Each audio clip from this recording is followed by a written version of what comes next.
हरे कृष्णा कृष्णा कृष्णा हरे हरे, हरे राम राम राम हरे हरे। हरे कृष्णा। आप सभी भक्तों का हार्दिक स्वागत है आज की श्रीमद् भागवतम की इस कक्षा में। स्वागतम सुस्वागतम। और बड़ा समय हो गया भागवत कक्षा नहीं हुई, एक महीने कार्तिक महीने का थोड़ा व्रत चल रहा था हमारा, हम मोबाइल यूज़ नहीं कर रहे थे। तो हमें आशा है कि आप सभी का कार्तिक महीना अच्छा बीता होगा, सभी ने खूब भजन भक्ति तपस्या की होगी, भगवान कृष्ण के चरणों में खूब सारी सुंदर सुंदर प्रार्थनाएं की होंगी और खूब नाम जप किया होगा। तो इसी आशा के साथ में जो है हमने समय जो है बदल दिया है, क्योंकि सर्दियां हो गई हैं। तो अभी कक्षा का समय 8:30 से 9:30 रहेगा, आधा घंटा शिफ्ट हो गया है। तो जल्दी से हम रिकैप करते हैं, हमने एक महीने पहले क्या पढ़ा था। तो हम पढ़ रहे थे श्रीमद् भागवत तृतीय स्कंद और अध्याय नंबर 28।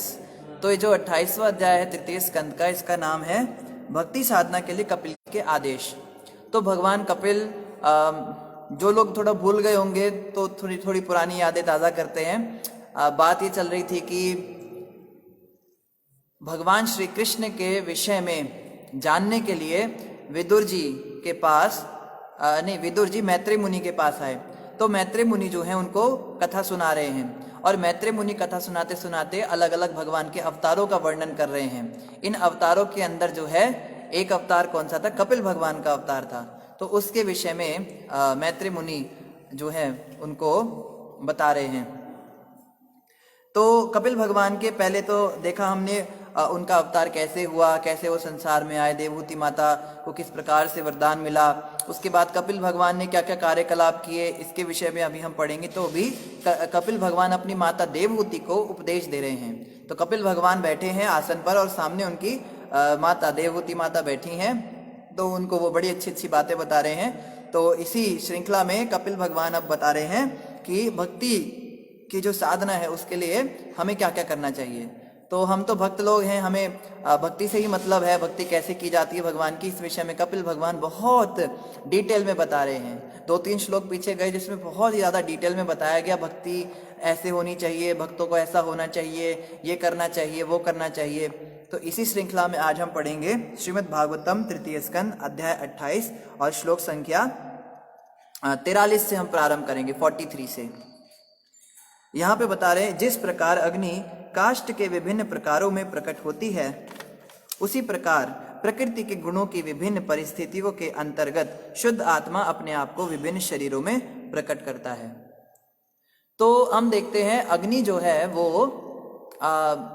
अग्नि होती है, अग्नि का कोई फर्क नहीं पड़ता। कोई कहे बहुत बड़ा घर जल रहा है, कोई कहे छोटी सी माचिस की तिल्ली जल रही है, पर अग्नि का तो वैसा ही स्वरूप होता है ना। ऐसा तो होता नहीं कि जो बड़े घर में उसमें नीले रंग की अग्नि जलेगी और माचिस की तिल्ली छोटी है तो उसमें काले रंग की जलेगी, ऐसा तो होता नहीं। अग्नि एक जैसी होती है। हाँ, जितना बड़ा वस्तु जलाने वाला है वो उसके हिसाब से उसका साइज बदल जाता है। इसी प्रकार से आत्मा जो है विभिन्न शरीरों के अंदर जन्म जरूर लेती है, पर आत्मा वैसी रहती है। ऐसा नहीं कि हाथी के अंदर जो आत्मा है वो तो बहुत मोटी होगी और चींटी के अंदर जो आत्मा है वो बड़ी छोटी होगी। आत्मा का तो वही स्वरूप रहता है। हाँ, चेतना का विस्तार हो जाता है। जैसे अगर हाथी के शरीर के अंदर आत्मा प्रवेश करती है तो वो हाथी के शरीर के हिसाब से चेतना चली जाती है। हाथी की सूंड पे भी अगर आप हल्का सा कुछ सुई चुबाओगे तो उसको एकदम पता लगेगा उसकी आत्मा को कि वहां पे सुई चुबाई जा रही है। तो इस प्रकार से हम देखते हैं अग्नि के साथ आत्मा का यहाँ पे बड़ा अच्छा समन्वय किया जा रहा है।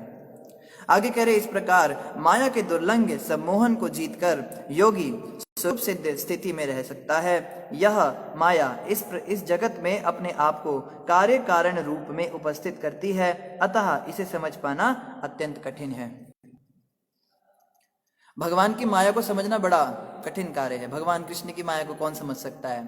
कृष्ण भगवान गीता में कहते हैं, देवी ह्येषा गुणमयी मम माया दुरत्या, मेरी माया जो है बड़ी दुरत्या है। इसको समझना तो ब्रह्मा जी के भी बस की बात नहीं है। हम देखते हैं कि ब्रह्मा जी जब सृष्टि कर रहे थे तो जो अपने ही शरीर से उन्होंने अपनी पुत्री प्रकट की, वाक नाम था उस पुत्री का, वो अपनी पुत्री के ऊपर ही आसक्त हो गए। ब्रह्मा जी, कोई छोटा मोटा बंदा हो तो समझ में भी आता, ब्रह्मा जी इतने बड़े महान पर्सनैलिटी हैं और ब्रह्मा जी इस सारी सृष्टि के पिता हैं, जनक हैं, और वो भी इस माया के चक्कर में फंस गए। तो फिर हमारी और आपकी तो बात ही क्या। बड़े बड़े ऋषि महर्षि ये लोग भी माया के चक्कर में फंस जाते थे। इवन कि शिव जी शिव जी ने कामदेव को भस्म कर दिया। कामदेव आया शिव जी को विचलित करने, पर कामदेव को भी शिव जी ने भस्म कर दिया। तो शिव जी ने एक बार विष्णु भगवान से कहा कि आप मुझे अपनी मोहिनी स्वरूप दिखाइए अपना, मुझे देखना है। वो देवताओं के आगे आपने स्त्री स्वरूप लिया था। तो भगवान हरि ने कहा, महादेव क्या करेंगे मेरा मोहिनी रूप देख के, रहने दीजिए, छोड़िए उसको। कहते नहीं प्रभु, देखना है मुझे। तो कहा ठीक है आपकी इच्छा। तो जैसे ही भगवान विष्णु ने अपना मोहिनी स्वरूप बनाया तो क्या हुआ, शिव जी उनके पीछे पीछे भागने लगे। पार्वती माता साथ में खड़ी हैं और उनके सामने सामने शिव जी उन मोहिनी मूर्ति के पीछे पीछे भाग रहे हैं। और मोहिनी जो भगवान विष्णु स्त्री रूप में, वो आगे आगे भाग रहे हैं, शिव जी पीछे पीछे भाग रहे हैं। परिणाम क्या हुआ, परिणाम में संग हुआ और एक संतान उत्पन्न हुई। उनका नाम अय्यप्पा स्वामी है, वो साउथ इंडिया में उनके मंदिर होते हैं। तो इस प्रकार हम देखते हैं ये जो भगवान विष्णु की माया है, जिसको विष्णु माया कहते हैं, इससे तो ब्रह्मा जी, शिव जी, ऐसे बड़े बड़े देवी देवता भी नहीं बच पाए। तो यहाँ पे जैसे भगवत गीता में भगवान ने कहा, देवी हेश गुणमयी मम माया दुरत्या, मेरी माया का पार पाना बड़ा कठिन है। फिर अगली लाइन में भगवान कृष्ण ने यह भी बताया कि इसका रास्ता क्या है। तो कृष्ण भगवान कहते हैं, मामे व ये प्रपद्यन्ते माया में तम तरंती थे। जो मेरी शरण लेगा, मामे व ये प्रपद्यन्ते, वो माया में तम तरन, वो तर जाएगा माया से। तो माया से बचने का एकमात्र रास्ता यही है, हम भगवान की पवित्र नामों का जाप करें। हरे कृष्ण कृष्ण कृष्ण हरे हरे, हरे राम राम राम हरे हरे। जब इस महामंत्र का हम जाप करेंगे, भगवान कृष्ण की शरण लेंगे, भगवान कृष्ण की शरण में आएंगे, भक्त करेंगे, तो उससे क्या होगा, उससे धीरे धीरे जो है माया को हम पार पा जाएंगे भगवान कृष्ण की कृपा से। देखो जीव में सामर्थ्य नहीं, अपनी शक्ति से हम माया को पार कर सके, लेकिन कृष्ण चाहे तो क्या नहीं कर सकते। तो यहाँ पे यही बताया जा रहा है कि माया में जो है सम्मोहित हो जाता है ऐसा व्यक्ति। और इसी के साथ हमारा 28वां अध्याय संपन्न हुआ। अब हम 29वां अध्याय प्रारंभ करेंगे, जिसका नाम है भगवान कपिल द्वारा भक्ति की व्याख्या। तो अभी तो उन्होंने बताया भक्ति के साधकों को क्या करना चाहिए, लेकिन अब जो है कपिल भगवान बताएंगे भक्ति क्या होती है। कई लोग कहते हैं भक्ति ये होती है, कई लोग कहते हैं भक्ति वो होती है। कुछ लोग कहते हैं कि गृहस्थ आश्रम को अच्छे से चलाओ, बच्चे करो, पत्नी करो, संसार अच्छे से चलाओ, झूठ मत बोलो, ये भक्ति है। कई लोग कहते हैं भक्ति तो बस हृदय का भाव है, यहाँ पे भगवान होने चाहिए, इधर मुंह से क्या नाम जप के दुनिया को बेवकूफ बनाते हो, तुम्हारे दिल के अंदर यहाँ भगवान होने चाहिए। एक व्यक्ति से हम मिले, हमने उनको कहा आप भगवान को याद करते हैं, दिन में भगवान का नाम जपते हैं? तो उसने देखो कितना अच्छा जवाब दिया। कहता है सच्चे दिल से उस परमात्मा को 1 सेकंड के लिए भी याद कर लो ना, बस इतना बहुत है। अब उस मूर्ख को कोई जाके बताए 1 सेकंड के लिए तू सच्चे दिल से भगवान को याद कर रहा है, और बाकी जो तू 23 घंटे और 59 मिनट तक, 59 मिनट तक तो जो झूठे मन से उल्टे सीधे काम कर रहा है, शराब पी रहा है, टंगड़ी चबा रहा है, अंडे तोड़ रहा है, इसका क्या हिसाब किताब होगा? कहते नहीं, भक्ति जो है वो आत्मा का विषय। अरे आत्मा भी कभी नॉनवेज खाती है, आत्मा कभी शराब पीती है? नहीं पीती। तो भक्ति के विषय में बहुत लोग बहुत सारी बातें करते हैं। हमारे भारत देश में तो ये जो गुटखा खाने वाले, रगड़ने वाले जो वो होते हैं, ट्रेन के अंदर वो बैठे होते हैं ना, वो भी राम ऐसे थे, कृष्ण ऐसे थे, ये चर्चाएं करते हैं। उनको लगता है उनको बड़ा ज्ञान है, रिक्शे वाला ज्ञान दे देता है, भक्ति कैसे होती है वैसे होती है।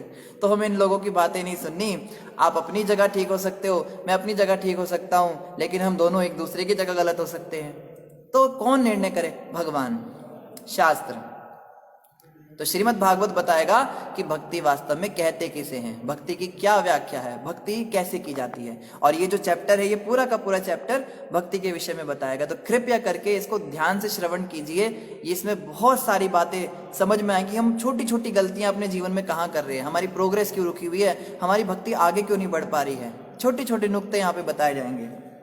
देवहूति रोवाच, देवहूति माता ने जिज्ञासा की, हे प्रभु, आप सांख्य दर्शन के अनुसार संपूर्ण प्रकृति तथा आत्मा के लक्षणों का अत्यंत वैज्ञानिक रीति से पहले ही वर्णन कर चुके हैं। अब मैं आपसे प्रार्थना करूंगी कि आप भक्ति के मार्ग की व्याख्या करें, जो समस्त दार्शनिक प्रणालियों की चरम परिणति है। तो देवहूति माता कह रही है, प्रभु अब मुझे आप भक्ति के बारे में बताओ, भक्ति किसे कहते हैं। देवहूति ने आगे कहा, हे प्रभु, देखो पुत्र नहीं कह रही, प्रभु कह रही हैं। गुरु बनाना पड़ता है ना किसी से ज्ञान लेने के लिए। तो कहती है, हे प्रभु, मेरे तथा जन साधारण दोनों के लिए जन्म मरण की निरंतर चलने वाली प्रक्रिया का विस्तार से वर्णन करे, जिससे ऐसी विपदाओं को सुनकर हम इस भौतिक जगत के कार्यों से विरक्त हो सके। तो देवहूति माता स्पेशली रिक्वेस्ट कर रही हैं, आप मुझे ये बताइए जन्म लेने में और मरने में समस्याएं क्या होती है, कष्ट क्या क्या आते हैं। मुझे डिटेल में जानना है कि संसार के अंदर जो व्यक्ति बार बार जन्म मृत्यु के चक्कर में फंसता है उसको कैसे दर्द होता है, कितनी उसको समस्याएं होती है। भगवान कहेंगे, देवहूति माता ये बात क्यों जानना चाहती हो आप, ये तो डराने वाली बात है, आपको डरने की इच्छा है। कहते नहीं, जब मुझे पता लगेगा कि कितना कष्ट है संसार में, तो उससे क्या होगा, मेरे मन के अंदर जो भक्ति करने की इच्छा है वो और प्रबल हो जाएगी। जैसे एक माँ अपने बच्चे को कहती है, बेटा चोरी करेगा तो पिटाई होगी, चोरी नहीं करना। बच्चा कहता है ठीक है, करता भी है, कभी चीनी चुरा लेगा, कभी सिक्के चुरा लेगा, मम्मी के पर्स से कुछ ले जाएगा।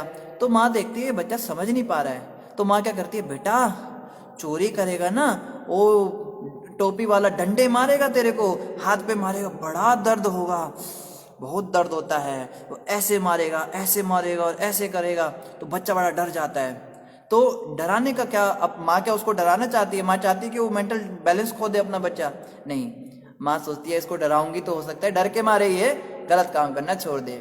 तो सेम यहाँ पे देवहूति माता कह रही है कपिल भगवान को, आप मुझे उन डरावनी बातों को बताइए जो जीवात्मा को कष्ट होता है, जिससे कि भक्ति करने की इच्छा प्रबल हो जाए। और आगे क्या कह रही है देवहूति माता, कृपया काल का भी वर्णन करें जो आपके स्वरूप का प्रतिनिधित्व करता है और जिसके प्रभाव से सामान्य जन पुण्य कर्म करने में प्रवृत्त होते हैं। मुझे काल के विषय में बताइए। काल के बारे में बताया है हमारे गुरु महाराज, एक भजन गाते हैं बड़ा अच्छा, जिस दिन आया तू धरती पर, काल चला हम जोली बन कर, जाने कब ये धर बैठेगा, ऐ मूर्ख नादान रे, समय बड़ा बलवान, समय बड़ा बलवान रे, समय बड़ा बलवान। एक दिन सबको जाना होगा, निर्धन या धनवान रे, समय बड़ा बलवान। तो महाराज जी कहते हैं, जिस दिन आया तू धरती पर, काल चला हम जोली बनकर। जैसे हम पहले भी कई बार बता चुके, कई लोग डर जाते, प्रभु जी क्या बताते हो, हम सबके पीछे काल खड़ा हुआ है। आप सोचेंगे आपके पीछे तो दीवार है, वो दीवार के अंदर भी खड़ा हो सकता है। काल जो है वो खड़ा हुआ है और उसके हाथ में एक उसने अपना हथियार पकड़ा हुआ है। जाने कब धर बैठेगा, हमें पता नहीं कितना हमारे पास टाइम है, लेकिन ये काल जो है इसको सब पता है कितनी सांसें इसकी। काल के पास एक घड़ी होती है, वो घड़ी में देख रहा है, अपना टाइम देख रहा है, और उसकी घड़ी उल्टी चल रही है, टिक टिक टिक टिक हो रहा है, एक एक सांस के साथ उसका टिक टिक होता है, उसको पता है गिनती। और जैसे ही हमारा समय पूरा हो जाएगा, एकदम से गला दबोच लेगा काल, पीछे से प्रकट हो जाएगा आंखों के सामने। है तो अभी भी जहां भी जाते हैं पीछे पीछे जाता है। आप सोते तो बिस्तर के पास खड़ा रहता है, आप बाथरूम जाते हैं या घूमने जाते हैं, स्कूल में जाते हैं, दफ्तर जाते हैं, हर जगह पीछा करता है। तो देवहूति माता पूछ रही है, प्रभु इस काल के विषय में थोड़ा मुझे बताइए, इसका स्वरूप क्या है, ये करता क्या है, इसके कार्य क्या है, मुझे इसके विषय में जानना है। हे भगवान, आप सूर्य के समान हैं, क्योंकि आप जीवों के बद्ध जीवन के अंधकार को प्रकाशित करने वाले हैं। उनके ज्ञान चक्षु बंद होने से वे आपके आश्रय के बिना उस अंधकार में लगातार सुप्त पड़े हुए हैं। फलतः वे अपने कर्मों के कार्य कारण प्रभाव से झूठे ही व्यस्त रहते हैं और अत्यंत थके हुए प्रतीत होते हैं। इस संसार के जो लोग हैं, देवहूति माता कह रही है, they are busy for nothing. समझते, बिजी फॉर नथिंग। किसी व्यक्ति को पूछो, भाई तुम क्या कर रहे हो, कहते मैं कुछ नहीं कर रहा हूं। हाँ तो भक्ति करो ना, सॉरी मेरे पास टाइम नहीं है, वेरी बिजी। अभी तो कह रहे कुछ नहीं कर रहे हो, तो कुछ नहीं करना भी तो कुछ करना ही, इसमें बिजी हूं, बेकार के काम। एक आदमी मूंगफली तोड़ रहा है, खा रहा है, मूंगफली तोड़ रहा है ट्रेन के अंदर। तो हमने बोला भगवत गीता लीजिए, भगवत गीता है। कहता है मेरे पास टाइम नहीं है, मैं बहुत व्यस्त हूं। मैंने कहा तुम तो मूंगफली तोड़ रहे हो, तुम व्यस्त कैसे हो? कहता है मूंगफली तोड़ना भी तो काम है। हमने कहा भैया क्या आदमी है ये, कल को कहेगा मैं खुजली कर रहा हूँ, ये भी काम है। दुनिया जो है they are busy for nothing, बेकार के कामों में वो लोग उलझे हुए हैं। आप देखो, आदमी टीवी नहीं देखेगा तो मर जाएगा क्या? बताइए, मर जाएगा? एक रात कॉमेडी नाइट नहीं देखेगा तो मर जाएगा? एक सांस बहू का सीरियल छोड़ देंगे, पिक्चर नहीं देखेंगे तो मर जाएंगे क्या? अगर कोई घूमने फिरने ना जाए, आइसक्रीम पार्लर में 4-4 घंटे बतियाए ना तो मर जाएगा? रेस्टोरेंट के अंदर हजारों रुपए फूकने के बाद में वो एक छोटा सा समोसा खा रहा है 10 रुपए का, तो क्या वो मर जाएगा अगर नहीं करेगा? ये सब काम करने के लिए हमारे पास समय है, लेकिन जैसे कहो भक्ति कीजिए तो क्या उत्तर मिलता है? Sorry we are busy. हमारे पास समय ही नहीं है, पूरा दिन हमारा बहुत बिजी होता है, हम आपको बता नहीं सकते, we are very much busy. तो लोग जो हैं they are busy for nothing. Devahuti माता यहाँ बता रही है, झूठे ही व्यस्त होने का दावा करते हैं और अत्यंत थके हुए प्रतीत होते हैं। थके रहेंगे, चेहरा ऐसा बुझा रहेगा, मरे होंगे। पहले आपको घबराहट हो जाएगी, इसको भक्ति के लिए कह दो तो कहीं इसको हार्ट अटैक ना आ जाए। पहले आपको थोड़ा सोच के बना पड़ेगा, भाई कहीं मरा ना जाए। उसको कैसे बोलना है? भक्ति भक्ति, समय नहीं है मेरे पास, मैं बहुत थका हूँ, मेरे पास कुछ नहीं है। जैसे उसको बहुत पहाड़ तोड़ने के लिए बता रहे हैं। ये दुनिया का हाल है। देवहूति माता बता रही है।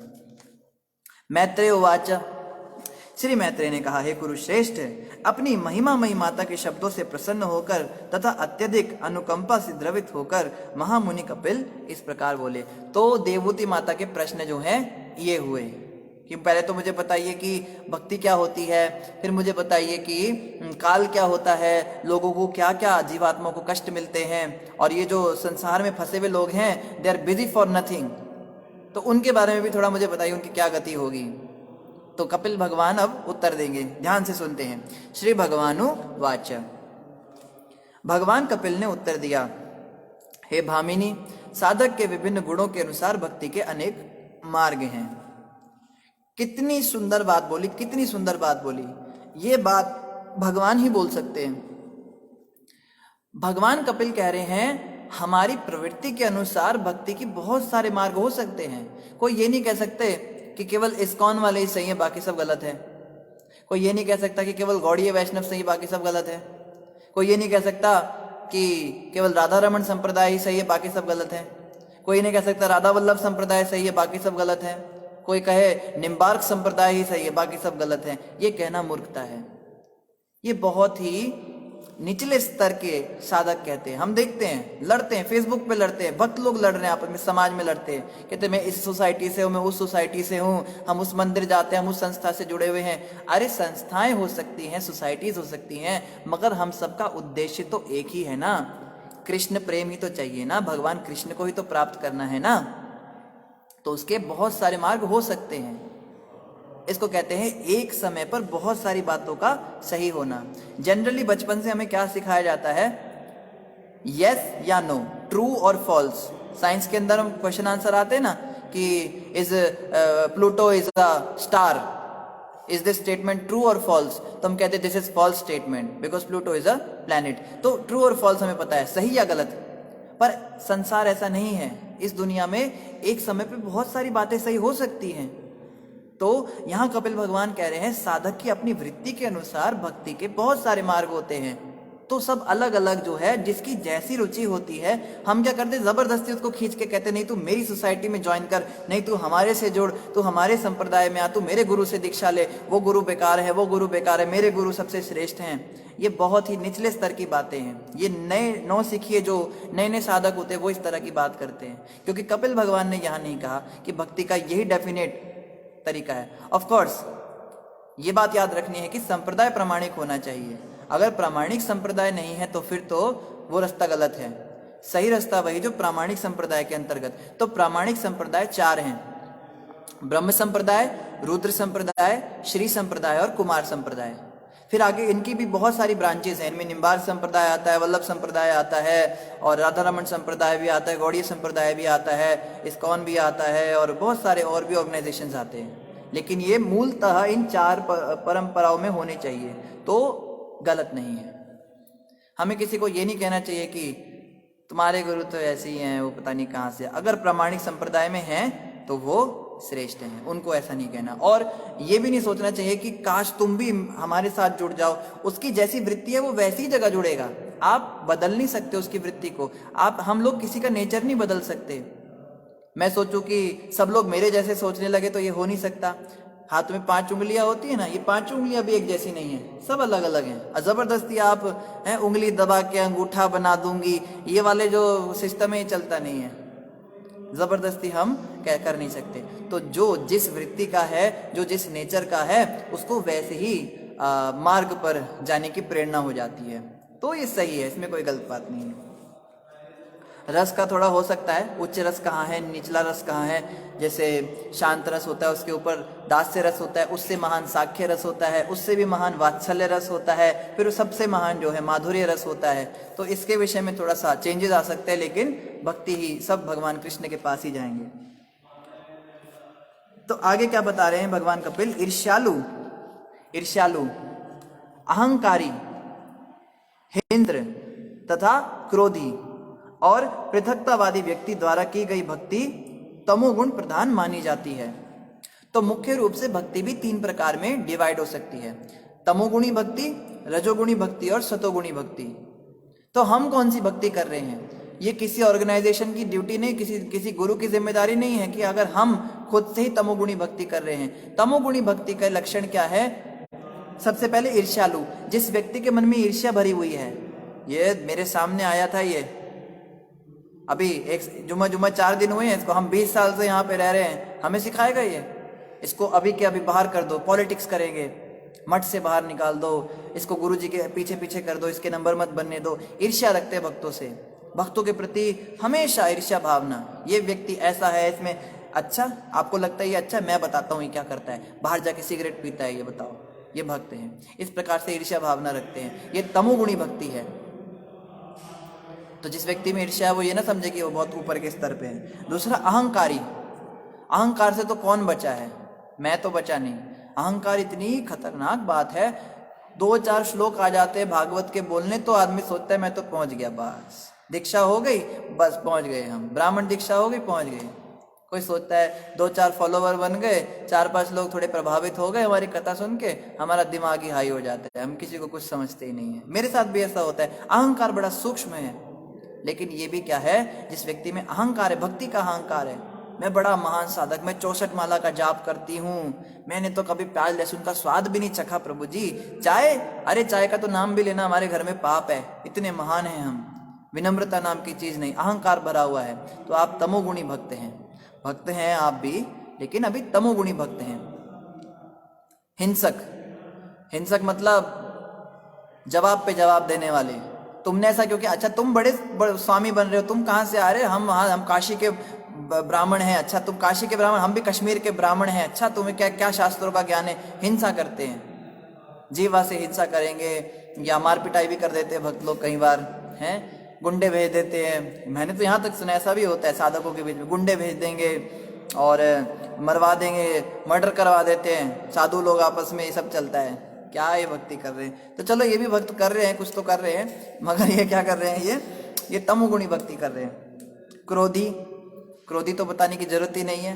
दे मूर्ख, तेरी इतनी हिम्मत है, मेरे सामने प्रणाम नहीं किया, सारी दुनिया प्रणाम कर, तूने प्रणाम नहीं किया, चल नीचे झुक। तो क्रोध कर देते हैं। तथा पृथकतावादी, पृथकतावादी का मतलब होता है सबको एक समान ना देखना, भेदभाव रखना, भगवान को किसी के हृदय में ना देख पाना। अभी तो हम किसी के हृदय में देख नहीं पाते ना कि इसके हृदय में भी भगवान है। अगर हम समझ जाएंगे कि सामने वाला व्यक्ति इसके हृदय में भी भगवान है, तो कभी हम उसको गाली निकाल पाएंगे, कभी हम उसको कुछ उल्टा पुल्टा बोल पाएंगे? नहीं बोल पाएंगे। लेकिन अभी हम पृथकतावादी हैं, हम भगवान को देख नहीं पाते हृदय में। हमें लगता है ये इतना गंदा है, मांस खाता है, शराब पीता है, ये करता है, वो करता है, दुनिया भर की उसमें कमियां निकाल देते हैं। आगे कहते हैं, मंदिर में एक पृथकतावादी द्वारा भौतिक भोग, यश तथा ऐश्वर्य के प्रयोजन से की जाने वाली विग्रह पूजा रजोगुणी भक्ति है। तो तमोगुणी भक्ति से थोड़ी श्रेष्ठ होती है रजोगुणी भक्ति। रजोगुण भक्त क्या करता है? रजोगुणी भक्ति होती है जब मंदिर के अंदर कोई व्यक्ति भौतिक भोग के कारण भगवान की पूजा करता है। जैसे कई बार हम कहते हैं, सुख संपत्ति घर आवे, कष्ट मिटे तन का, स्वामी जय जगदीश हरे। अगर आपने मुझे सुख संपत्ति दी, धन वैभव यश दिया, तो प्रभु जय जगदीश हरे। नहीं तो फिर क्या? नहीं तो गुरु महाराज बताते हैं, फिर जो दूसरे लोग होते हैं वो क्या गाते हैं? जय चिट्टे नोट हरे स्वामी, जय चिट्टे नोट हरे। भक्त जनों के संकट यही नोट दूर करे, स्वामी जय चिट्टे नोट हरे। फिर तो चिट्टे चिट्टे नोट ही पसंद आते हैं, उनको ही गिनते लोग। ऐसे जो है दुनिया होती है, बहुत एक भोग की इच्छा से भगवान की भक्ति करते हैं। माँ मुरादे पूरी कर दे हलवा बांटूंगी, माँ ने अगर मुरादे पूरी करी तो हलवा बांटूंगी। ये तो बहुत मिलेंगे आपको। रजोगुणी भक्त की तो भरमार है कि जैसे कोई भी कथा पढ़िए, हे संतोषी माता, जैसे आपने उसकी झोली भरी, मेरी भी भरी है। मैंने इतनी मुश्किल से व्रत रखा, आपका सुबह से भूखी हूँ, प्यासी हूँ, कुछ खाया नहीं, कुछ तो शर्म कीजिए, मुझे कुछ तो दीजिए, है ना। हम तो भगवान को मजबूर कर देते हैं। ये रजोगुणी भक्ति है। भौतिक भोग, यश और ऐश्वर्य के प्रयोजन से जो हम आरती करते हैं, भगवान की पूजा सेवा करते हैं, भक्ति है, बुरा नहीं है, गलत नहीं है। देखो कपिल भगवान की सबसे अच्छी बात क्या है, वो गलत नहीं बता रहे इसको। हम तो चलो मजाक उड़ा रहे हैं उन लोगों का, पर हम भी तो वही हैं। तो कपिल भगवान कह रहे गलत नहीं है ये, थोड़े से लेवल अलग अलग हैं इनके। जो गुस्सा कर रहा है, अहंकार दिखा रहा है, ये तमोगुण में है। जो व्यक्ति भौतिक भोग की इच्छा से कर रहा है, ये रजोगुण में है। पर कपिल भगवान ने गलत किसी को नहीं बताया। इसलिए हमें भी कोशिश करनी है हम सबका सम्मान करें। कोई व्यक्ति अगर इस तरह की हरकतें हमारे सामने कर रहा है तो हम उसका मजाक ना बनाएं, उसको भी माने कि चलो रजोगुण में धीरे धीरे उसको उठाने का प्रयास करें। आगे क्या कहते हैं, जब भक्त भगवान की पूजा करता है और अपने कर्मों की त्रुटि से मुक्त होने के लिए अपने कर्म फलों को अर्पित करता है तो उसकी भक्ति सात्विक होती है। सतोगुण में भक्ति जो होती है उसके क्या लक्षण बताए हैं। हमसे बहुत सारी गलतियां हो जाती हैं, हमसे पाप हो जाता है, अनाचार हो जाता है, दुराचार हो जाता है, अत्याचार हो जाता है, गलत काम हो जाते हैं, गलती से हम कुछ नियम तोड़ देते हैं, किसी का दिल दुखा देते हैं, किसी साधक के प्रति अपराध कर देते हैं, गुरु के विषय में कुछ उल्टा बोल देते हैं, भगवान की पूजा पाठ करते समय बहुत सारी गलतियां कर देते हैं। हम गंदे हाथों से भगवान का भोग बना देते हैं, गलत समय पे हम गलत कार्य कर देते हैं, समय पे आरती नहीं कर पाते भगवान की, उठ नहीं पाते, और किसी किसी दिन तो ठाकुर जी को भोग ही नहीं लगता। किसी किसी के घर में तो ऐसी हालत होती है, वो पूरे साल भगवान बस धूल खाते हैं, केवल जन्माष्टमी के दिन वो नहलाते हुए फोटो बना डालते, फेसबुक पे डालते, देखो कितनी भक्ति हम करते हैं। तो त्रुटियां हमसे होती रहती हैं, भक्ति में बहुत सारी त्रुटियां हो जाती हैं। लेकिन जो सतोगुण में भक्त होता है वो क्या करता है, वो हृदय से जेन्युइनली प्रयास करता है मुझसे कोई गलती ना हो, अपनी गलतियों का पछतावा करता है, वो कोशिश करता है कि अब आगे मुझसे गलती ना हो, जो हुआ सो हुआ। वो अंदर से इच्छा करता है, प्रभु पश्चाताप करता है, कब वो दिन आएगा जब मेरे से कोई गलती नहीं होगी। जैसे हमारे एक आचार्य वो गाते हैं, कबे गौर बने सुरधुनी तटे, हा राधे हा कृष्णा बोले, कांदिया बेड़ाबो देह सुख छाड़े, नाना लता तरु तले। कहते कब गौर बने सुरधुनी तटे, कि कब वो समय आएगा जब मैं मायापुर में जाऊंगा, नवद्वीप में जाऊंगा, गंगा की नदी के तट के किनारे, और हा राधे हा कृष्ण बोले, हे राधे हे कृष्ण करके चिल्लाऊंगा, कांदिया बेड़ा वो रोऊंगा चिल्लाऊंगा, हैं, देह सुख छाड़ी, अपने शरीर का सब सुख भूल जाऊंगा, पागलों की तरह घूमूंगा, नाना लता तरु तले, अलग अलग लताओं और पेड़ों के नीचे नीचे दौड़ूंगा, आपको पुकारूंगा, कब वो दिन आएगा। और आगे बहुत सुंदर ये भजन है, उसमें आता है मैं ब्रिजवासियों से मांग के खाऊंगा। जैसे एक हिंदी भजन भी है, ऐसी कृपा करो श्री राधे, दीजो वृंदावन को वास, हाँ वृंदावन को वास, दीजो बरसाने को वास, ऐसी कृपा करो श्री राधे, दीजो वृंदावन को वास। भूख लगे तो मांगन जाऊं, ब्रजवासिन के टुकड़े खाऊं, प्यास लगे जमुना जल पीऊं, सेवा कुंज करूं निवास, ऐसी कृपा करो श्री राधे, दीजो बरसाने को वास। तो भक्त प्रार्थना करता है इस प्रकार से, वो कहता है मैं तो अयोग्य हूं, मेरे अंदर तो कुछ गुण है नहीं, पर राधा रानी आप कृपा कर दो, ठाकुर जी आप कृपा कर दो, हे गौरनिताई भगवान आप कृपा कर दो, चैतन्य महाप्रभु, गुरुदेव प्रभुपाद आप कृपा कर दो कि इस हृदय के अंदर कुछ भक्ति जागृत हो जाए।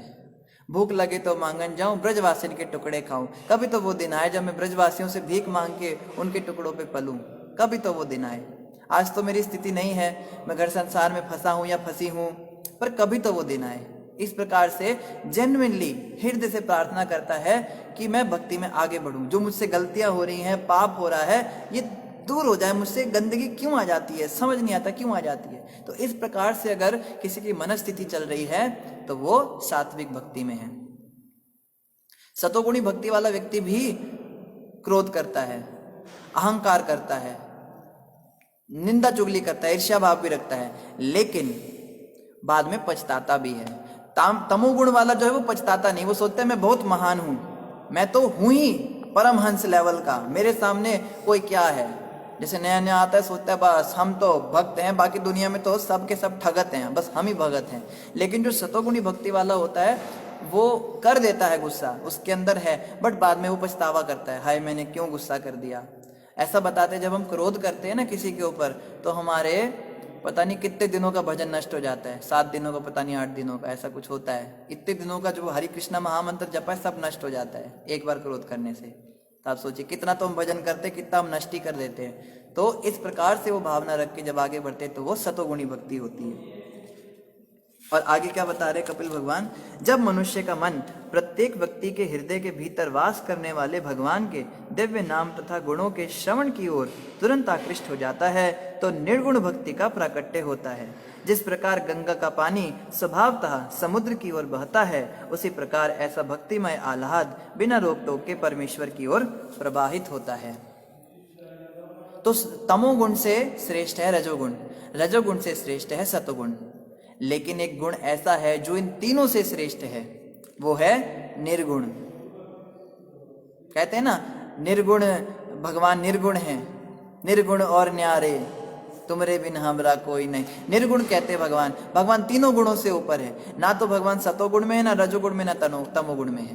तो सतोगुण की भक्ति से भी बढ़कर एक भक्ति है जो सबसे हाईएस्ट भक्ति है, उसको कहते हैं निर्गुण भक्ति। निर्गुण भक्ति के क्या लक्षण होते हैं? निर्गुण भक्ति के अंदर जो व्यक्ति होता है उसका ऑटोमेटिक रुझान भगवान की कथा की ओर होता है। उसको बस सुबह से लेकर रात तक कथा सुनाते रहो, उसको आनंद आएगा, और कोई धंधा काम कारोबार करेगा नहीं। अपनी तो क्या हालत है, हमें भी अच्छा लगता है कथा सुनना, लेकिन हमें कथा सुनना कब अच्छा लगता है? जब बस आधे घंटे के लिए कथा, और मैक्सिमम 1.5 घंटा, बस बहुत हो गया आज का। धन्यवाद प्रभु जी, हरे कृष्णा, थैंक यू, बहुत अच्छी कथा थी, बाय, अब कल मिलेंगे आपसे। कमाने भी तो जाना है, भोजन भी तो पकाना है, भूख प्यास लगती है, व्यवधान पड़ जाते हैं। लेकिन निर्गुण भक्ति के स्तर पे क्या होता है, भक्त बस सुनना चाहता है, सुनना चाहता है, सुनना चाहता है। जैसे परीक्षित महाराज ने 7 दिन 7 रात लगातार श्रीमद् भागवत सुनी। अब सोच सकते हैं, ना तो वो लघु शंका के लिए उठे, ना वो दीर्घ शंका के लिए उठे, ना वो कुछ खाने के लिए उठे, ना पीने के लिए उठे। 7 दिन 7 रात लगातार उन्होंने भागवत सुनी थी, इतना उनको कथा सुनने में रुचि आ गई। अब साइंटिस्ट दिमाग वाले सोचते रहो वो जिंदा कैसे रहे, आपके सोचने से क्या होता है, पर हमारे पास इतिहास है। तो इसको कहते हैं निर्गुण भक्ति। पहला क्या लक्षण है, भगवान की कथा श्रवण करने में बहुत आनंद आ जाएगा। और दूसरा लक्षण क्या बताया, जिस प्रकार से गंगा नदी स्वाभाविक रूप से समुद्र की तरफ बहती है, हम देखते हैं ना गंगा का प्रवाह समुद्र की तरफ होता है, कोई मोटर थोड़ा ना लगाने पड़ते हैं, कोई वाइपर लेके थोड़ा ना गंगा को समुद्र में डाल रहा होता है, ऑटोमेटिक जाती है। इसी प्रकार ऐसा भक्ति में आह्लाद बिना रोक टोक के परमेश्वर की ओर प्रवाहित होता है। उस व्यक्ति को दिन भर बस कृष्ण चिंतन होगा, कृष्ण के सिवा उसको कुछ याद ही नहीं आएगा। जैसे गोपियों का भाव है, ब्रिज गोपियां क्या है, 24 आवर कृष्णा कॉन्शियस। राधा रानी के विषय में बताते, राधा रानी अपने जीवन के 1 सेकंड भी कभी कृष्ण को नहीं भूली, 1 सेकंड भी कभी जीवन में ऐसा नहीं आया उनके, ना आने वाला है, हमेशा कृष्ण को याद रखती हैं। इसको कहते हैं निर्गुण भक्ति।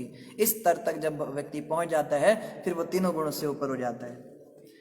तो हो सकता है कोई व्यक्ति किसी अलग मार्ग में हो, कोई व्यक्ति के अंदर स्वभाव कुछ अलग टाइप का हो, पर कपिल भगवान ने कहा है भक्त है वो भी, थोड़े से लेवल नीचे भक्त है, धीरे धीरे लेवल ऊपर हो जाएगा।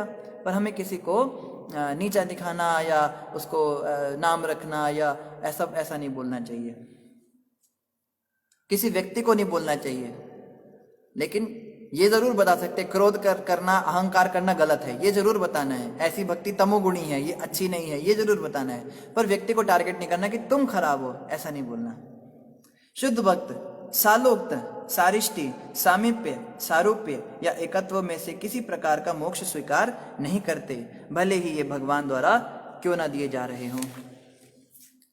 तो योगी मुनि तो परेशान रहते इतने, कोई एक टांग पे ऐसे हाथ जोड़ के खड़ा रहता है, कोई व्यक्ति जो है वो ऐसे आंख बंद करके बैठा रहता है, बड़े जटाजूड़ रखते हैं। किस लिए रखते हैं? कि हमें मुक्ति मिल जाए। तो ये जो 5 प्रकार की मुक्तियां हैं या 6 प्रकार की मुक्तियां हैं, इसके लिए वो लोग पागल हैं कि मुक्ति मिल जाए, भगवान के साथ हम एक हो जाएं, मैं और वो और मैं, बस सब एक हो जाए। इसको कहते हैं एक हो जाना भगवान के साथ में। एक तो खैर कोई भगवान के साथ हो नहीं सकता, भगवान के पास जाके गोल गोल घूमने लगते हैं निर्गुण ब्रह्म के अंदर। तो भक्त जो होता है वो इस भक्ति की परवाह नहीं करता। भक्त तो ये भी नहीं चाहता कि मुझे वैकुंठ में भेज दिया जाए। शुद्ध भक्त तो ये भी नहीं चाहता कि भगवान के जैसा मेरा रूप हो जाए, मैं भगवान के आगे पीछे घूमने वाला व्यक्ति बन जाऊं। शुद्ध भक्त क्या चाहता है? जो भगवान को पसंद हो वो हो बस। अगर कृष्ण की प्रसन्नता इसी में है कि मैं नरक में सड़ूं, तो मैं नरक में जाने को भी तैयार हूं, भले ही फिर कृष्ण जबरदस्ती मुक्ति क्यों ना दे रहे हो। शुद्ध भक्त कभी उसको स्वीकार नहीं करते। जैसा कि मैं बता चुका हूं, भक्ति का उच्च पद प्राप्त करके मनुष्य प्रकृति के तीनों गुणों के प्रभाव को लांघ सकता है और दिव्य पद पर स्थित हो सकता है, जिस तरह भगवान है। इस प्रकार की जब हम भक्ति करते हैं, निर्गुण भक्ति करते हैं, तो क्या होता है, हम धीरे धीरे उच्च स्तर को जाते हैं, धीरे धीरे हमारा स्तर बढ़ने लगता है। और फिर एक समय ऐसा आता है जब हम, जैसे भगवान के अंदर गुण है वैसे ही गुण हमारे अंदर विकसित होने लगते हैं। जैसे भगवान दयालु हैं, क्षमाशील है, मधुर हैं और बहुत ही सुलझे हुए हैं, बहुत सुंदर हैं और बड़ी मधुर वाणी बोलते हैं। ये सारे के सारे गुण भक्ति करने से हमारे अंदर धीरे धीरे डेवलप होने लगते हैं। हम देखते हैं ना, जब हम नए नए आए थे तब तो कितना गंदा स्वभाव था हमारा, कोई चेहरा भी देखना पसंद नहीं करता था, इतना अहंकार भरा हुआ था। लेकिन अब धीरे धीरे भक्ति के प्रभाव से क्या हो रहा है, लोग आकर्षित होने लगेंगे आपसे, आपकी आवाज़ अच्छी हो जाएगी, गाने लगेंगे, आपके शरीर में एक सौंदर्य आ जाएगा, आपके चेहरे पे तेज आ जाएगा और आपकी वाणी के अंदर ग्रेविटी आ जाएगी, लोग प्रभावित होंगे। तो इस प्रकार के जो गुण हैं ये भगवान में होते हैं और ये शुद्ध भक्ति करने से ऑटोमेटिक आ जाते हैं हमारे अंदर। इसके लिए हमें अलग से मेहनत नहीं करनी पड़ती। भक्ति करने के साइड इफेक्ट्स भी साथ में हमें मिलते जाते हैं भक्त को। लेकिन भक्त ये सब चाहता नहीं है। भक्त नहीं कहता मैं सुंदर हो जाऊं, मैं बड़ा अच्छा गाने लग जाऊं, नाचने लग जाऊं। ये भगवान के द्वारा दिया जाता है, पर भक्त इच्छा नहीं करता। भक्त को अपने नियत कार्यों को संपन्न करना चाहिए जो यशस्वी हो और बिना किसी भौतिक लाभ के हो। उसे अधिक हिंसा किए बिना अपने भक्ति कार्य नियमित रूप से करने चाहिए। तो भक्त उसे कहते हैं जो जितनी आवश्यकता हो उतना ही कमाए। अगर 2 रोटी से मेरा पेट भर रहा है तो 10 रोटी खरीद के 2 रोटी खाऊं और 8 रोटी केवल लोगों को दिखाऊं कि देखो मैं इतनी कमा रहा हूं और बाद में फेंक दूं उसको, तो ये भक्ति के लक्षण नहीं है। भक्त लालची नहीं होता, लोभी नहीं होता। भक्त को चाहिए कि जितनी आवश्यकता हो केवल उतना ही अपना पेट पाले या उद्यम करे। जो भी है, कोई भी कार्य संसार का करे तो आवश्यकता अनुसार करे, आवश्यकता से अधिक ना करे। भक्त को नियमित रूप से मंदिर में मेरी प्रतिमा का दर्शन करना चाहिए। तो ये भक्तों के लिए बातें बता रहे भगवान, स्पेसिफिक प्रैक्टिकल बातें। मंदिर में जाके देखो, यहाँ पे लिखा है मंदिर में मेरी प्रतिमा का दर्शन करे। जो लोग कहते हैं ना मंदिर में थोड़ा ना भगवान होते हैं, भगवान तो कण कण में विराजमान हैं, भगवान तो सबके दिलों में बैठे हैं, भगवान तो दरिद्र नारायण। एक विवेकानंद जी ने एक बार बात कही थी कि आप मंदिरों में क्या नारायण की पूजा करने जा रहे हो, हैं? आप देख नहीं सकते कि सड़क पे इतने सारे नारायण पड़े हुए हैं। दरिद्र नारायण, दरिद्र जो भिखारी लोग हैं उनको दरिद्र नारायण कहते थे वो, कि इनकी सेवा करो, इनकी भक्ति करो। तो ये जो है ये मायावादी फिलॉसफी है कि हम मंदिर के अंदर भगवान के विग्रह की पूजा ना करें और हम सड़क पे बैठे हुए भिखारियों की पूजा करें ताकि हम भी उनके जैसे हो जाएं। वो तो अपने कर्मों को भोग रहे हैं, इसमें उनकी गलती है। कोर्स हमको उनके प्रति दया भावना रखनी है, पर उनके साथ जो भी हो रहा है इसके वो स्वयं जिम्मेदार हैं। आज हम अगर भक्ति नहीं करेंगे तो कल हमें भी भिखारी बनना पड़ेगा। फिर थोड़ा ना इसका ये मतलब है मैं भिखारी बन गया अपने कर्मों से तो मैं लोगों से अपनी पूजा करवाता फिरूं। पहले तो कहते हैं कि ये दरिद्र नारायण हैं, ये कुकुर नारायण हैं, बाद में वो विवेकानंद जी मछली नारायण को खा जाते हैं। अब उनको पूछो मछली भी तो नारायण है, मछली नारायण को क्यों खा रहे हैं आप? तो इस प्रकार की फिलॉसफीज का कोई बेस नहीं है। भक्तों को चाहिए मंदिर में जाके भगवान के दर्शन करें, मेरे चरण कमल स्पर्श करना चाहिए, भगवान के चरणों का स्पर्श करना चाहिए अगर अलाउड हो तो। एक ही ऐसा मंदिर है भारत के अंदर जहां आप सीधे भगवान के चरण जाके स्पर्श कर सकते हो, और वो है पंढरपुर के अंदर श्री श्री विट्ठल जी भगवान, विट्ठलनाथ जी के चरण कोई भी स्पर्श कर सकता है, उनकी खुली छूट होती है वहां पे। बाकी मंदिरों में आप नहीं जा सकते। और अपने घर में जैसे होते हैं प्रतिमा, या कोई अगर पुजारी है तो भगवान के चरण स्पर्श करे।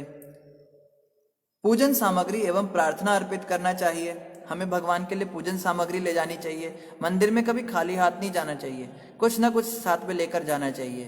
भगवान के लिए कुछ गिफ्ट ले जाना चाहिए, जैसे कुछ फ्रूट्स ले जा सकते हैं, भगवान को भोग के लिए आटा चावल दाल कुछ ले जा सकते हैं अपने अपने सामर्थ्य अनुसार। अरे कुछ भी नहीं ले जा सकते तो एक तुलसी का पत्ता तो ले जा सकते हो ना। कृष्ण कहते हैं तुलसी पत्र से मैं संतुष्ट हो जाता हूँ, मुझे बहुत अच्छा लगता है। एक माता उधमपुर में रहती थी, बूढ़ी माता थी, तो उसका नियम था कुछ ना कुछ जरूर लाती थी रोज। तो जिस दिन उसके पास कुछ नहीं होता था तो एक किशमिश का दाना लेकर आती थी और वो लाके परात में चढ़ा देती थी भगवान को। बड़े भाव से देती थी किशमिश का दाना रख के, और ऐसे देखती रहती थी भगवान को। तो ये भाव होना चाहिए कि खाली हाथ नहीं जाना, कुछ ना कुछ पूजन सामग्री भगवान को चढ़ाते रहना है। भगवान के मंदिर में जैसे घी की आवश्यकता पड़ती है, घी देना, दूध देना, दही देना, पनीर देना, सीधा सामान देना चाहिए। पका हुआ भोजन भगवान स्वीकार नहीं करते, क्योंकि हमारे घर में पका हुआ भोजन हम मंदिर में लगा नहीं सकते भोग, तो हम सीधा सामान लाएं, चावल दाल आटा ऐसे कच्चा सामान दे। एवं प्रार्थना अर्पित करनी चाहिए, भगवान से प्रार्थना करनी चाहिए। उसे सात्विक भाव से वैराग्य दृष्टि रखनी चाहिए। देखो वैराग्य दृष्टि का मतलब क्या होता है? चोगा पहन लेना, दाढ़ी मुंह चुका लेना।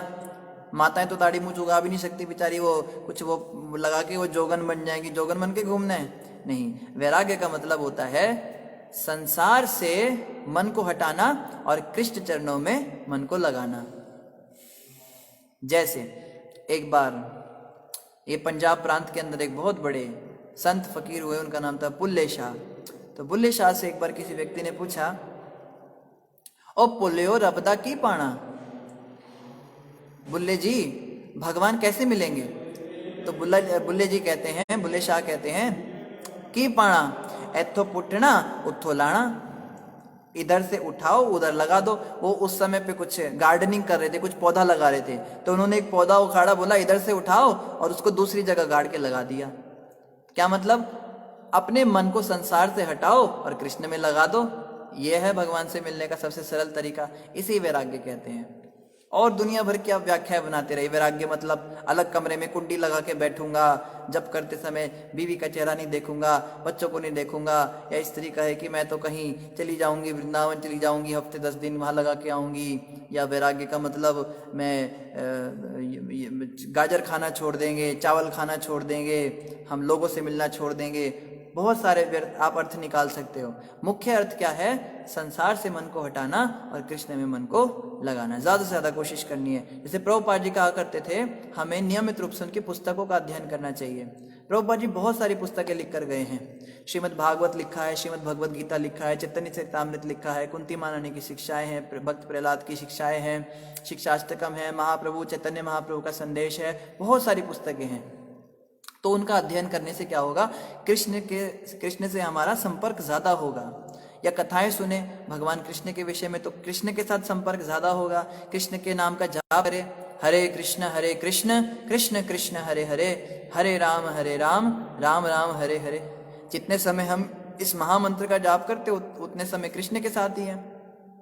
तो जब हम कृष्ण के साथ अपना समय बढ़ाएंगे तो ऑटोमेटिक, समय तो 24 घंटे ही है ना, तो कृष्ण के साथ ज्यादा समय होगा तो संसार के साथ अपने आप ही कम हो जाएगा। तो ये वैराग्य दृष्टि भक्त को रखनी चाहिए और प्रत्येक जीव को आध्यात्मिक दृष्टि से देखना चाहिए। कपिल भगवान कह रहे हैं कि हमें कोशिश करनी चाहिए कि हम हर व्यक्ति को एक आध्यात्मिक दृष्टिकोण से देखें कि एक जीवात्मा है मेरी तरह, जैसे मुझे कष्ट होता है इसको भी कष्ट होता है, इस प्रकार से हम देखें। अभी तो ये दृष्टि हम में है नहीं, हमारी तो दोष दृष्टि है। हमको लगता है कि सामने वाले को कुछ भी कह दूं इसको सहन करना चाहिए। अगर ये भक्त है, भक्ति होने का दावा करते तो सहन शक्ति होनी चाहिए। लेकिन मुझे कोई कुछ ना कह दे, मुझे किसी ने कुछ कह दिया तो मैं एकदम आग बबूला हो जाऊं, तेरी हिम्मत कैसे हुई। तो ये जो है ये सही दृष्टि नहीं है। सही दृष्टिकोण क्या है, जो बात मुझे सुनने में अच्छी नहीं लगेगी वो मैं सामने वाले से भी ना करूं। आत्मवत् सर्वभूतेषु, तो ऐसी दृष्टि जो है ये भक्तों को रखनी चाहिए। आगे कह रहे भक्त को चाहिए कि गुरु तथा आचार्यों को सर्वोच्च सम्मान प्रदान करते हुए भक्ति करे। ये भाव नहीं होना चाहिए कि हम तो बस बहुत पहुंच गए भक्ति में, हमारी तो दीक्षा हो गई, ब्राह्मण दीक्षा हो गई, अब हम अपने गुरु को ही भूल जाएं, शिक्षा गुरु को भूल जाएं, दीक्षा गुरु को भूल जाएं। कई लोगों की बीमारी होती है, थोड़े से भक्ति में बढ़ने लगते हैं तो फिर किसी को कुछ नहीं समझते, वो सोचते हैं सब हम तो उसके स्तर पे आ गए। कोई अगर ब्रह्मचारी बन जाता है तो वो सोचता है कि जो सीनियर ब्रह्मचारी है भी ब्रह्मचारी, मैं भी ब्रह्मचारी, मैंने भी भगवा पहन लिया, इन्होंने भी भगवा पहना है, अब मैं इनके लेवल पे आ गया। कोई गृहस्थ आश्रम में प्रवेश करता है तो वो सोचता है मेरे को ये भी तो गृहस्थ है ना, इन्होंने शादी करी, मेरी भी शादी हो गई, इन्होंने मुझे भक्ति में जोड़ा, मैं और ये समान लेवल पे हो गए। सन्यासियों से तो चलो इतना हमारा होता नहीं कांटेक्ट। तो इस प्रकार से हमारी सोच जो है ये गलत सोच है। भक्तों को ऐसा नहीं सोचना चाहिए। आचार्यों को और गुरु को सम्मान प्रदान करना चाहिए। इसीलिए हम लोग सुबह सुबह 4:30 बजे उठ के जब मंगलारती गाते हैं तो हम क्या गाते हैं, हम गुरुवाष्टकम गाते हैं, गुरु की महिमा गाते हैं सुबह सुबह 4:30 बजे उठ के। संसार दावा नललेढ़ा लोका त्राणाय कारुण्य घना घनत्वं प्राप्तस्य कल्याण गुणार्णवस्य वंदे गुरु श्री चरणारविंदम। वंदे गुरु श्री चरणारविंद। गुरु महाराज को सबसे पहले याद करना है, गुरुदेव को सुबह सुबह उठ के याद करते हैं। ध्यायंस्तुवम यस्य यशस्त्री संध्याम। 3 बार गुरु को याद कम से कम करना चाहिए, सुबह, दोपहर और शाम के समय। डेली अपने गुरुदेव को याद करना चाहिए। तो आचार्यों को ऐसे सम्मान प्रदान करना। उसे दीनों पर दयालु होना चाहिए। दीन कौन है? दीन वो व्यक्ति है जिसके अंदर भक्ति नहीं है, जो भक्ति नहीं करता, जो संसार को जो है संसार भोगने में लगा हुआ है, भोगी लाल बना हुआ है। जिसके पास पैसों की कमी, वो दीन नहीं है। वास्तविक दीन तो वही है जो भक्ति से गिरा हुआ व्यक्ति है, चाहे वो करोड़पति क्यों ना हो, अरबपति क्यों ना हो।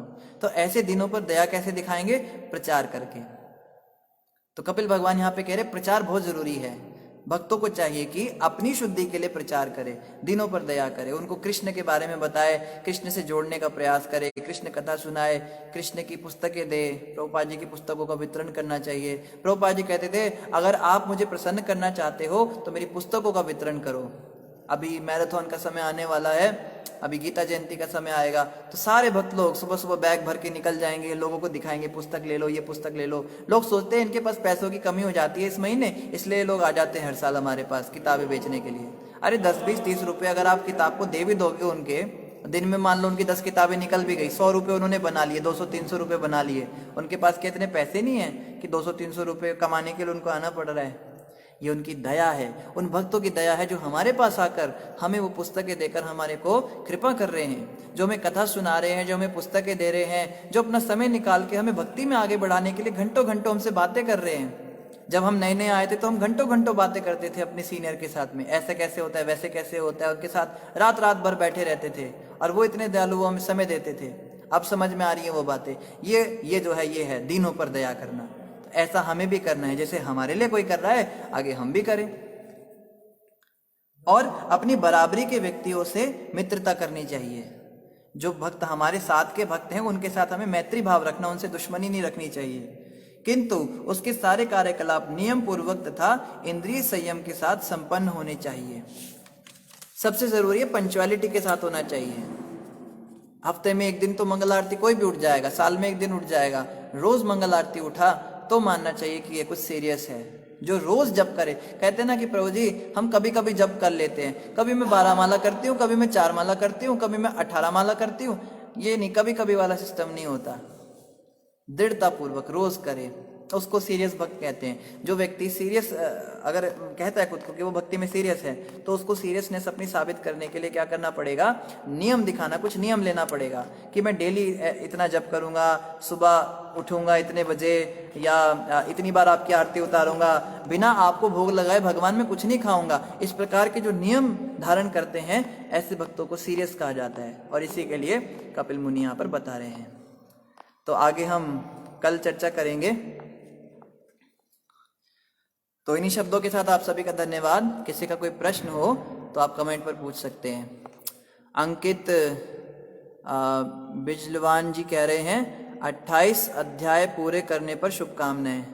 तो अंकित जी आपको भी शुभकामनाएं। 28 अध्याय तृतीय स्कंद के पूरे हुए हैं। इससे पहले 2 स्कंद पूरे कंप्लीट करे हमने, उसमें बड़े बड़े अध्याय थे, और अभी 12 स्कंद होते हैं टोटल। तो भी हमारे पास लगभग 9 स्कंद और बचे हैं जो हमें पढ़ने हैं। तृतीय स्कंद थोड़ा ही बचा है। मुझे आशा इस महीने में तृतीय स्कंद संपूर्ण हो जाएगा, फिर हम चतुर्थ स्कंद भी जल्दी प्रारंभ करेंगे।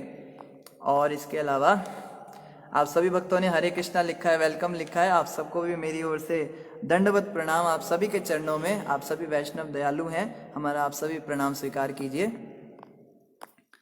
और प्रश्न शिवांगी माता ने एक प्रश्न किया है। हरे कृष्णा प्रभु जी, दंडवत प्रणाम। ये तमोगुण भक्ति है, इनके एग्जाम्पल आप भक्तों के साथ बता रहे हैं, पर अगर हम भक्ति करें और भौतिक लोगों के साथ ऐसे बर्ताव करें तो भी हमारी तमोगुण भक्ति है क्या?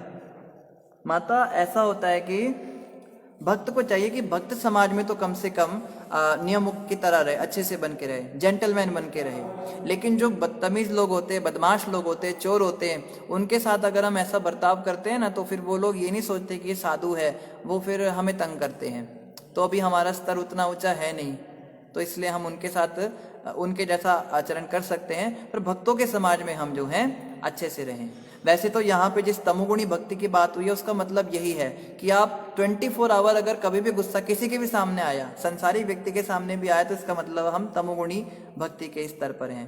जो सतोगुणी भक्ति के स्तर पे होते हैं, उनको भी गुस्सा आता है, पर वो रिपेंट करते हैं। तो अगर हमारे माँ बाप से झगड़ा हो जाता है, कभी किसी सहेली से झगड़ा हो जाता है, या हम किसी बाहर के व्यक्ति को अहंकार दिखाते हैं, तुम गिरे हुए हो, देखो नाली के कीड़े हो तुम, हम कितने भक्ति में बढ़ गए, तो मानना चाहिए कि ये भी हमारे अंदर जो है गलत हुआ, ये हमें ऐसा नहीं करना चाहिए था। लेकिन हमारा स्तर देखना पड़ेगा। हमारा स्तर अगर उतना नहीं है, हम इतने महान नहीं हैं, तो फिर हम कंटिन्यू कर सकते हैं। लेकिन इतना समझना है कि हम तमोगुणी भक्ति के स्तर पर हैं, हम अभी सतोगुणी भक्ति के स्तर पर नहीं आए हैं। तो इस प्रकार का आचरण जो है ऑटोमेटिकली होगा, ये जबरदस्ती करने वाली बात नहीं है। इसके अलावा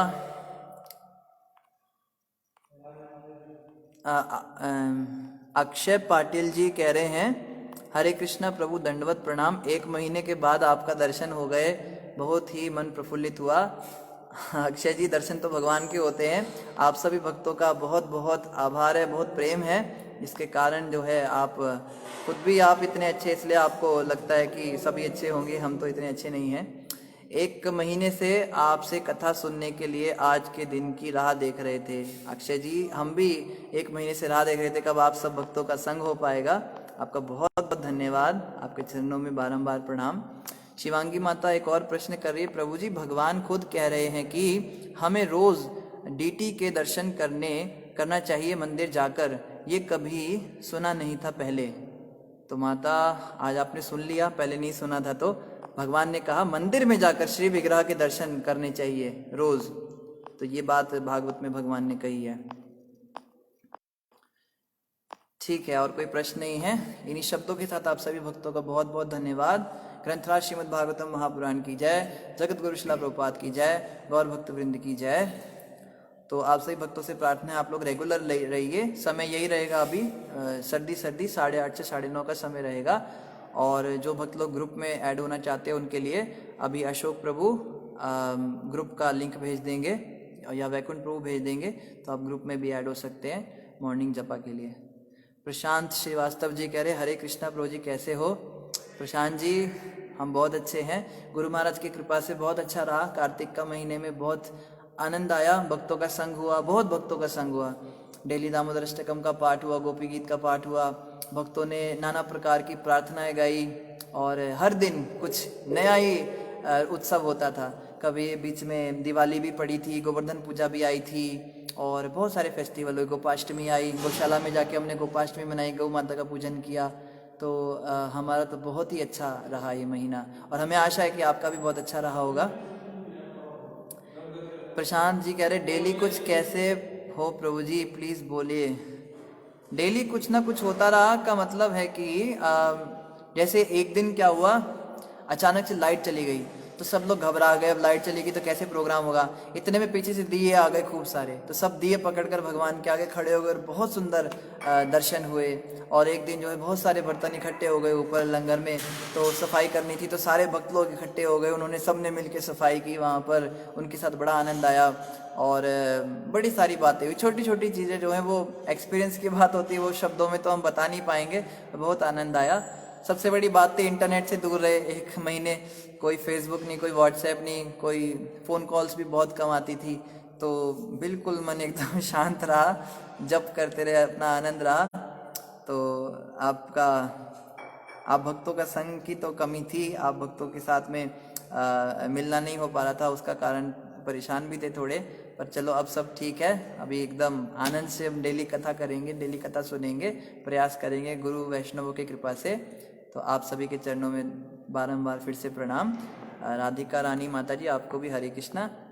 तो आप भक्तों से प्रार्थना है, आप सभी हमारे लिए प्रार्थना करते रहिए कि हमारा कुछ भक्ति में उत्थान हो और गुरु चरणों में हमारी कुछ आस्था बन जाए, ताकि हम भी कुछ भक्ति कर पाएं। हरे कृष्णा।